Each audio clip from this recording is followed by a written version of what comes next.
Hello there guys, today we are going to talk about BMW's new infotainment system, new optional feature called the Live Cockpit Professional. So what you see here is an optional extra on new models, starting with the BMW X5, with the BMW Z4 and the 8 series, and later on the 3 series as well. What you're looking at is a 12.3-inch screen, and as you might have noticed, it has a different layout than the current iDrive system that's a standard on all cars.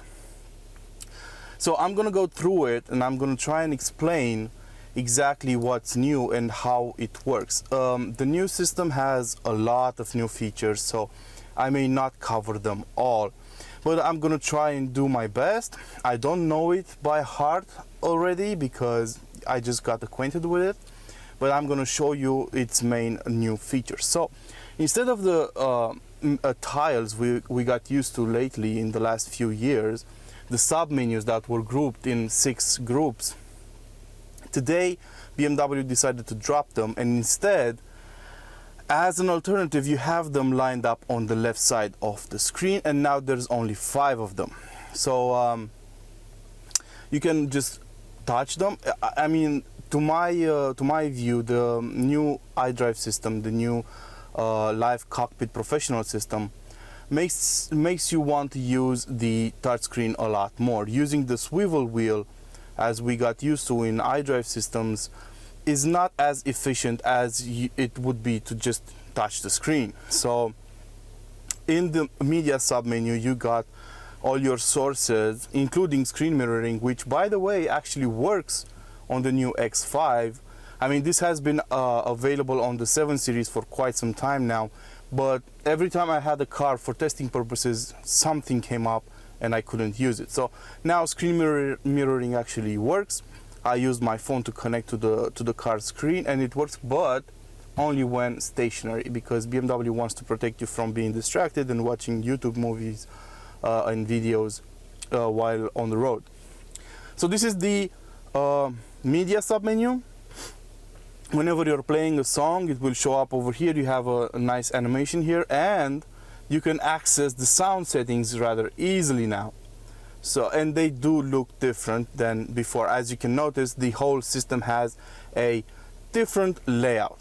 Now, what I should mention is that the new Live Professional Cockpit system has new gesture control setups. So now, in order to go forward to a new song, you just have to do this, and they added the gesture for going backwards as well. Whereas on the old system, you'd only have this gesture to go forward, but no gesture to go backwards in a playlist. Now this gesture just pauses the song or mutes the system overall. So that's what you can use this gesture for now. Of course, BMW added 2 more gestures. There are 2 gestures that can be configured. So there's this gesture which you can assign to a different action. The choices are limited though. And then there's this gesture which is preset to set the navigation route to your home address.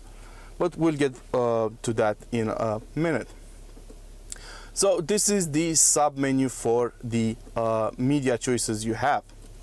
Going back to the home menu, let's go into communication. So everything is lined up on the left side, text messages, telephone contacts, and everything. You can personalize this menu, of course, and so on. You can even call BMW assistants.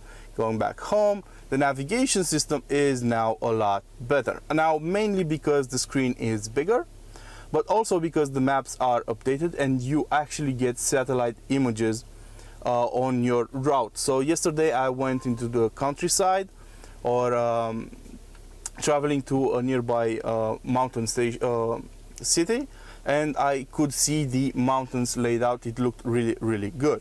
What I don't like is the fact that now, in order to change the viewing perspective, you have to click here.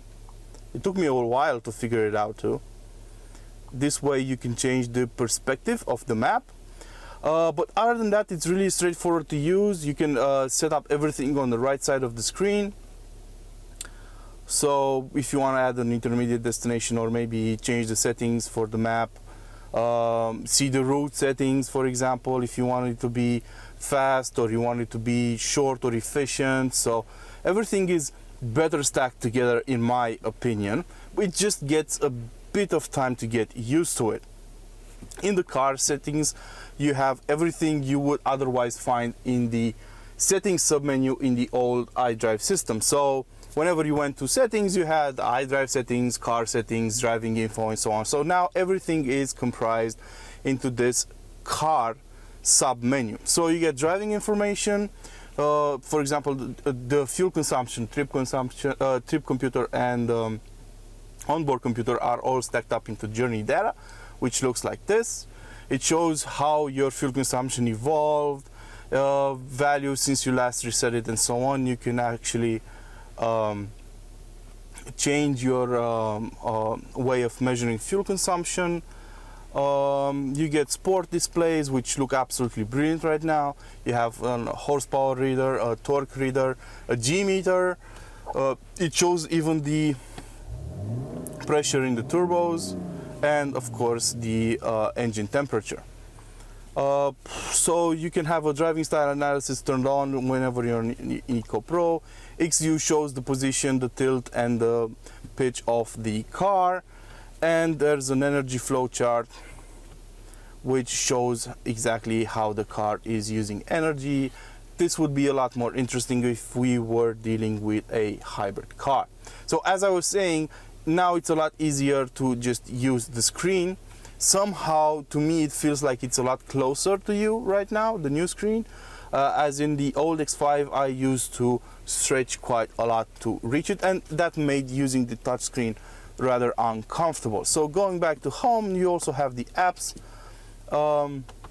sub-menu where you can install apps for your car. Now, the home screen can also be personalized. So what BMW wanted to do is create an experience that is closer to smartphones, with which we are all a lot more accustomed to. So basically, now you can add about up to 10 pages of apps. So this is a page, right? Another page and another page. So what you can do in each of them is configure the layout. So for example, just like you would do on an Android phone with widgets, you can enlarge or decrease the size of the tiles. So that's how you can do it. Just keep pressing on one. Well, just your control gets in the way.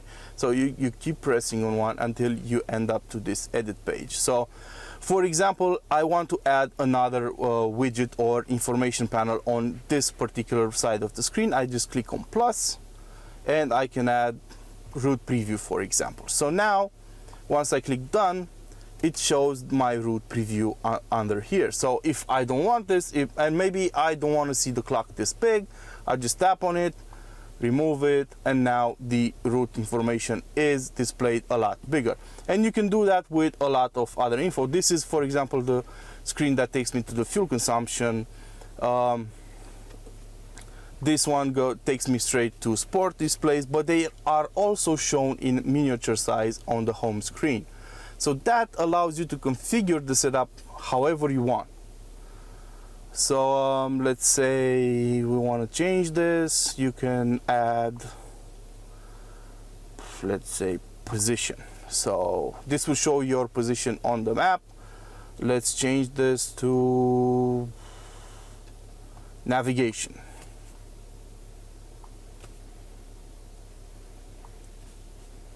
So now this screen will take you to the navigation and will also show you the map.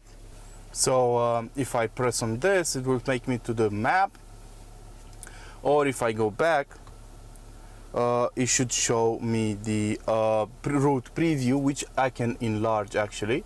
I'll just remove this tile from over here, and there you go, we have a route preview. It is a lot more compact, as I said. It does feel better organized and easier to use. It encourages you to use the touch screen. So as I said, yeah, you can configure this in a number of ways depending on what you find most useful. The fact that you have 10 pages at your disposal is interesting and maybe an overkill, because I find myself using maybe 2 pages at most because I like my info condensed. But of course, other people can have different taste. Now, also, this BMW also comes with the BMW personal assistant, which is basically a voice control artificial intelligence system that can help you in your daily chores. The problem is it doesn't really work as you would expect it right now. I mean, the goal of the personal assistant would be to just tell it phrases, it would understand you and do stuff for you. For example, hey BMW. Hello, what can I help you with? I'm hungry.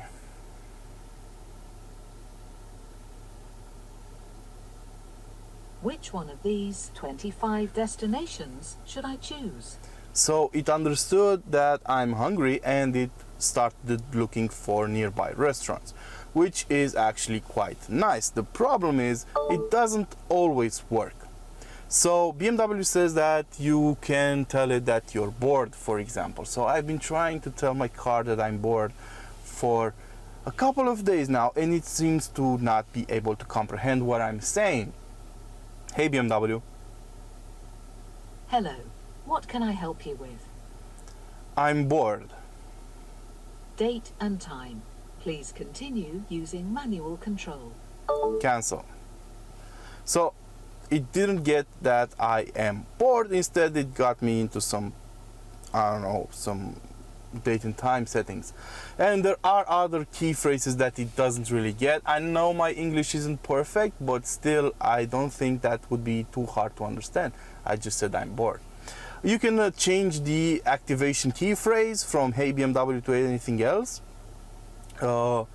We actually had a little joke instead to react to hey Mercedes, and yeah, you can actually tell it to do a couple of things. Some it will get, some it will not. I'm sure it will be perfected in time, but what really annoys me is that the swivel wheel for the iDrive system doesn't have a touch sensitive surface anymore, so you can't write down letters and so on for, I don't know, destinations in the navigation, or maybe when you're looking for someone in your phone contacts. And that's because BMW is relying heavily on this new personal assistant to help you get that done. The problem is it doesn't really work as it's supposed to, so whenever I try to tell it an address, let's just say it becomes frustrating. So I would like my old swivel wheel back. And that's, in that regard, I have good news, because this Live Professional cockpit system is optional. And if you don't get it, you get the old system, which does come with a touch sensitive swivel wheel, and you can input your addresses using your finger. That being said, this has been my presentation of the new BMW iDrive 7.0 system. I hope you guys enjoyed it. If you have, I'm sure you'll have more questions because I didn't cover everything, but I wanted to keep the video rather short. If you have any additional questions, don't be afraid to drop a line in the comment section below.